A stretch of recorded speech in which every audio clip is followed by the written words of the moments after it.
आर्थिक मोर्चे पर जिस तरह के कदम उठाए जा रहे हैं उसको घेरने के लिए, उस पर आपने हाथ उठाया था, वहां पर क्या दिक्कत है? सरकार उस तरफ बढ़ रही है। वैसे साहब मैडम, मैं एक बात पूछना चाहता हूं सुधांशु जी से।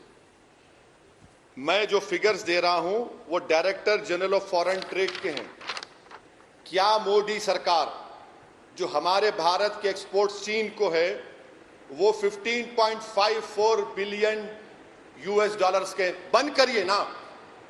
इंपोर्ट्स हमारे हैं 62.38 बिलियन यूएस डॉलर्स के, 14% बंद करिए। चैलेंज कर रहा हूं आपको, ये दोनों एक्सपोर्ट्स को इंपोर्ट्स को बंद करिए आप।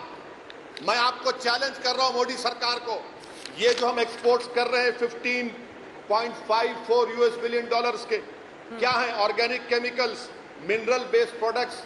इंपोर्ट जो हो रहा है, क्या हो रहा है? Electric machinery. Madam, nuclear reactors भी हमने चीन से मंगाया है।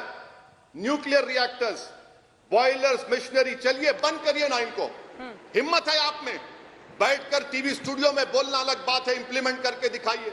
और आप कह रहे सिक्किम, जब सिक्किम की बात आई तो किसने सिक्किम को स्टेट का स्टेटस दिया? और चीन को बता दिया कि हम स्टेटस दे रहे हैं। आज मैं आपसे एक फिर से सवाल कर रहा हूं सुधांशु जी, क्या सिक्किम के नक्कुला पास में इंटरनेशनल बॉर्डर से 2 किलोमीटर अंदर क्या चीन की फौज भारत की जमीन पर बैठी है? नहीं बैठी है। 9 मई को हुआ है। आप मेरे सवालात का जवाब नहीं दे रहे, इसलिए नहीं दे पा रहे हैं क्योंकि आपकी सरकार डरती है चीन से मुकाबला करने के लिए। कहां गया आपका वो जज्बा कि जब उरी में 16 सिपाही मारे गए तो सर्जिकल स्ट्राइक हुआ, 40 पुलिस वाले मारे गए पुलवामा में तो बालाकोट हुआ। क्या मोदी सरकार हमारी जमीन को वापस लेगी? नहीं लेगी। क्या चीन को उसी तरह जवाब देगी? नहीं देगी। या फिर आपका ये जो देशभक्ति है ये सिर्फ दिखावे की है, मुझे कहना पड़ेगा। और अफसोस तो ये सुधांशु जी कि आज आपसे मुझे उम्मीद नहीं थी कि आप अपनी पार्टी की तर्जुमानी कर रहे हैं और कह रहे हैं कि चीन कब्जा ही नहीं किया। क्यों आरएसएस चुप है? सुधांशु जी, कहां गए उनके उस देशभक्ति के नारे? आज सब रेडियो साइलेंस मेंटेन कर रहे हैं। अरे सुधांशु जी, कब तक शेर शायरी करेंगे? आंखें दिखाइए, सीना दिखाइए, सेना को बोलिए अगर कोई गोली मारता है तो गोलियों की बौछार करो।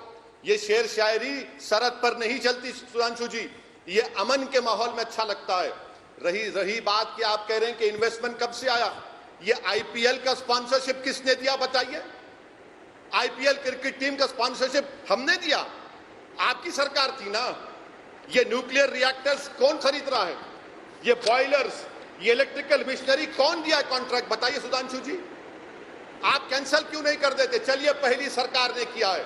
मैं आपसे कह रहा हूं सुधांशु जी, अगर आप अपने अल्फाज को अमल करना चाहते हैं, जामिया उसको पहनाना चाहते हैं, तो इंपोर्ट्स हमारे 62.38 बिलियन यूएस डॉलर्स के, एक्सपोर्ट्स 15.54 बंद कर दीजिए। मैडम, मैं आपसे भी कह रहा हूं, अगर ये सरकार ऐसा काम करती है तो मैं पहले आकर आज तक में सरकार को मुबारकबाद देगा।